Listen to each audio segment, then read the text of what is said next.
Hello, and welcome to Diversity's 2020 Personal Income Tax Series. Today's topic is personal income tax for the working family. My name is Eric, a volunteer at Diversities. This video is produced for the general working family in Canada. If you're a senior or student, please refer to our other videos, Personal Income Tax for Seniors and Personal Income Tax for Students, on our Diversities website. First of all, we would like to thank our sponsors for their generosity and support, which include the Guardian Law Group, James Wong Financial Limited, Calgary Chinatown Lions Club, and Elena and Eric, CPA, CA.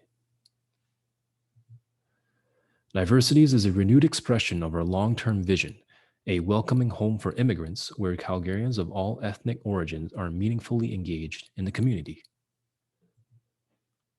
Please note that Diversities does not provide tax, legal, or accounting advice. This material has been prepared for informational purposes only and is not intended to provide and should not be relied on for tax, legal, or accounting advice. You should consult your own tax, legal, and accounting advisors before preparing any tax returns. In today's video, we will discuss the importance of filing tax return, taxable and non-taxable income, T-slips, capital gains, tax deductions and credits, foreign assets over $100,000, ways to file your tax return, and what to do after you've filed your tax return. Even if you don't owe any income tax, you should file your taxes before April 30th of each year because many federal and provincial benefit programs use your income tax return to decide if you're eligible for benefits, like, for example, the GST/HST credit, Canada Child Benefit, etc. If your children are in university or college, they can transfer their tuition credits to you if they file their tax returns. To learn more about tuition credit, please refer to our tax video for students. Another benefit for filing your tax return is to build up your RRSP limit for your future as it depends on your annual income. Therefore, don't forget to file your return by April 30th of each year. As a general rule, a Canadian resident is required to report their worldwide income.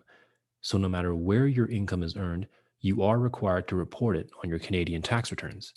However, not all money you receive is taxable. Only the taxable amount needs to be reported on your tax return. Examples of taxable income include your employment income, investment income from property or investments, 50% of the capital gains on the sale of capital property, or if you withdrew money from RRSP and most COVID-19 benefits, except for the one-time payment to the OAS, Old Age Securities, and GIS, Guaranteed Income Supplement recipients.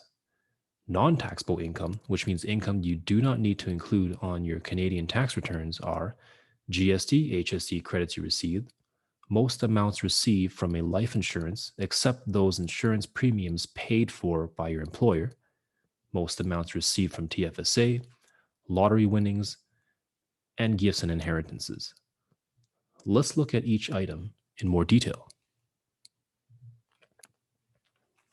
If you were an employee in 2020, you should have received a tax slip called T4, Statement of Remuneration Paid from your employer by late February.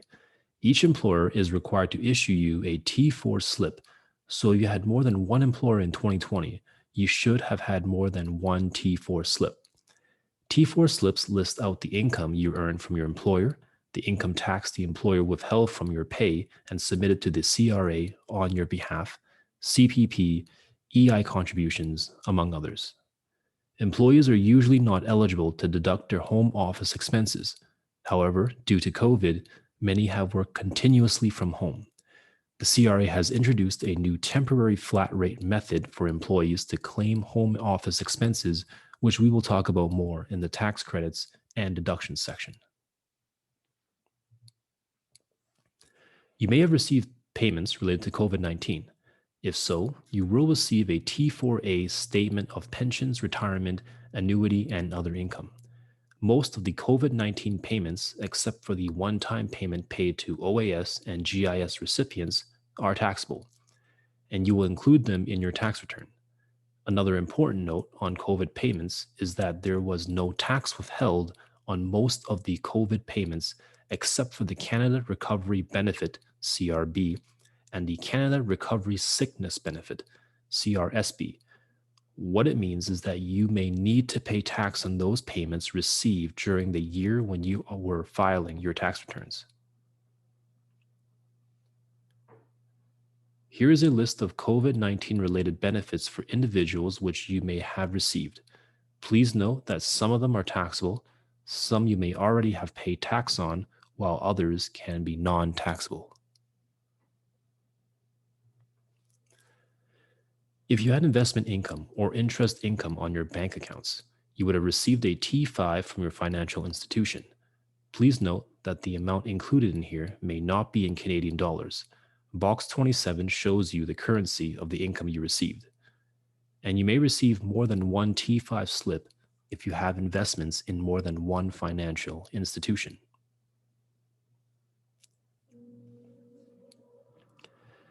If you sold investments in 2020, you will need to include 50% of the gain as income. Please note capital property is a defined term within tax. Please check with the CRA if you have any questions on whether a buy and sell transaction is considered as a capital gain. In general, as an example, your gain on buying and selling stocks or buying and selling a rental property, which would be considered as capital gains. Please also note that the gain from selling your principal residence is not a capital gain, and you do not need to pay tax on it, but you will need to report it on the tax return. Let's look at an example on how to calculate the tax on a capital gain. Assuming you bought 100 shares of ABC stock at $20 per share, total cost of the shares is $20 times 100 shares, which equals $2,000. During 2020, you sold the 100 shares of ABC stock at $28. You received $2,800 as proceeds. Congratulations, you made $800 profit. When you are preparing your tax returns, you will need to include half of your profit or $400 as your income, and you will need to pay tax on this $400. If your income for 2020, including this $400, is below $48,535, your combined tax rate for federal at 15% and Alberta at 10% is 25%. So you will need to pay 25% of $400 or $100 as tax. It is not bad considering you made $800 profit out of this ABC stock and are paying $100 as tax. Finally, please remember there is no T-slips for capital gains on sale of capital property, so you will need to calculate it yourself and add it to your tax return. Items which can reduce your tax payments are tax deductions and tax credits. Each are a little different from each other. Tax reduction reduces your taxable income, and tax credits reduce your tax dollars. For example, if you have income of $50,000 and you made an RRSP contribution of $10,000, since it is a tax deduction, you can reduce your taxable income by $10,000. In this example, your taxable income will be reduced to $40,000 and the federal tax amount, including the tax deduction, will be $6,000. On the other hand, everyone is eligible for a federal basic personal credit of $13,808 at 15%, or $2,071 as a tax credit for 2020. This tax credit applies after calculating the federal tax amount. As such, the net federal tax amount is $6,000 minus $2,071 or $3,929. Now, let's look at some common tax deductions and credits that may be available to you.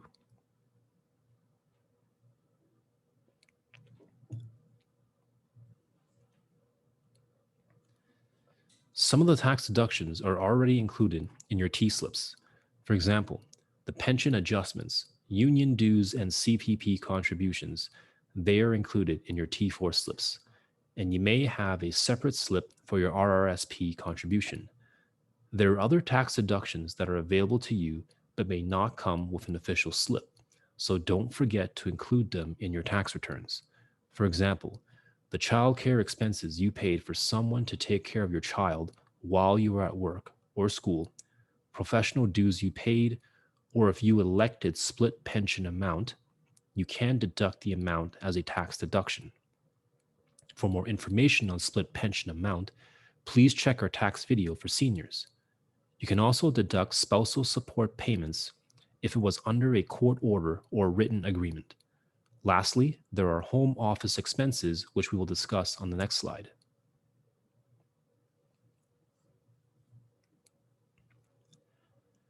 Home office expenses deduction for employees is not new. However, the flat rate method is new because of COVID. To be eligible for home office expense deduction using either method, you need to have worked from home due to COVID or your employer required you to work from home and you work more than 50% of the time from home for a period of more than 4 consecutive weeks in 2020.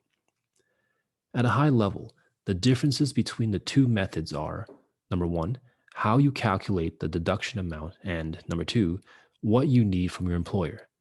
Under the flat rate method, your deduction is limited to $2 per day for a maximum of 200 days or $400 for 2020, and no T2200 or T200S is required from the employer.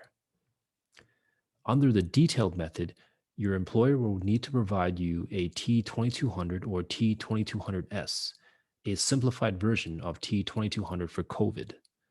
The deduction amount will be based on the actual spending, limited to certain types of expenses, and supporting document is required. Please note that while utilities, internet charges, certain maintenance, and minor repair costs can be considered as eligible expenses, mortgage payments with both principal or interest portion, furniture, or capital expenses cannot be included as expenses.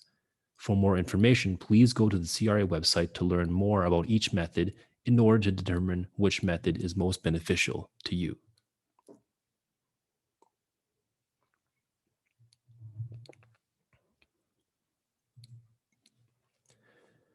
Here are some of the available tax credits. Remember, tax credits are to reduce your tax amounts. The majority of the tax credits are non-refundable, meaning if your tax amount is less than the tax credits, you will not get a refund of the balance. Except for Quebec, the only refundable tax credits are GST, HST credits, and the Working Income Tax Credit. Here are some examples of tax credits that are available to you. Basic personal amount is available to all Canadian individual taxpayers. In 2020, the personal amount for federal tax was $13,229, and for Alberta was $19,369. Spouse or common law partner amount is applicable if your spouse or partner has income of less than $13,229. Age amount is applicable to you if you are 65 or above by December 31st, 2020. You can claim medical expenses if it totaled to be more than 3% of your income. Medical expenses are not limited to prescription drugs. Examples of medical expenses may include air conditioning, bathroom aids, book page turning devices, etc. Charity donations is another tax credit available to you. For donation credits, you will need to have a tax receipt issued by the registered charity or some amateur athletic association. Here are some tips related to donation tax credits. At the federal level, your credit will be 15% for the first $200 of donations, followed by 29% for the remainder above $200. Each province provides donation credits as well. Since donation receipts are transferable between spouses, and you can claim your donation credits up to 5 years, you may first want to combine yours and your spouse's donation receipts instead of claiming it each year. Accumulate them over a few years before claiming them. You may also claim tuition credit if you were an eligible full-time student or your children can transfer their tuition credit to you. For more information on tuition credit, please visit our tax video for students. There is a new tax credit for 2020 taxation year, which is the Digital News Subscription Tax Credit. This new non-refundable credit is available for you to claim the subscription cost to Canadian digital news media from 2020 to 2024 of up to $500 per year. The tax rate is 15%, so you can get a reduction on your tax payments by up to $75. For more details about the tax credits or other tax credits that may apply to you, please check with the CRA through their website or call the CRA at 1-800-959-8281. In addition to reporting your taxable income and claiming tax reductions, tax deductions, and tax credits, you may also need to report your foreign assets when you file your tax returns. If you own assets outside of Canada that cost more than $100,000 in total, you will need to file Form T1135, Foreign Income Verification Statement. The penalty for non-filing when it is required is significant, so please remember to file the Form T1135 if it applies to you. Examples of foreign assets include savings or investments in foreign bank accounts, overseas real estate property, except that the primary use, which means more than 50%, is for personal use, foreign pension plan, and debts owed to you by someone who is not a Canadian person.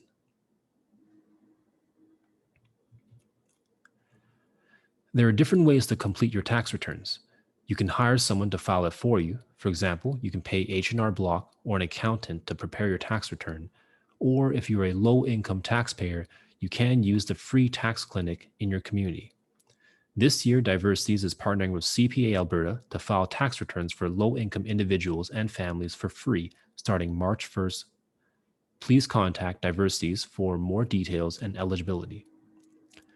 Or you can prepare your own tax return either online, on paper, or by phone. Let's go over each of these three options. To file your tax returns online, you will need to file a tax return package. Some of these tax return packages are actually free to use. On the next slide, we will show you the list from the CRA website. Previously, we were able to go to the post office to pick up a paper copy of the tax return form. However, the post office has stopped carrying the paper tax return form. Instead, you can call the CRA for a copy. Or, if you filed your 2019 tax return on paper, the CRA will send you a paper copy of the 2020 tax return form automatically by mail around mid-February. Lastly, you can file your tax return over the phone. This is a new filing method introduced by the CRA recently. Please note that this option is only available to those taxpayers with low or fixed income and have received an invitation from the CRA. It's a service that lets you file your return by answering a series of short questions through a secure, dedicated, and automated telephone service. No matter which method you choose to file your tax returns, please remember that it is your responsibility to file your tax return each year. And whether you decide to hire someone or prepare the tax return yourself, it is beneficial for you to understand the fundamentals of the personal income tax. Here are 16 tax return programs certified by the CRA. As mentioned previously, some of these are free for use.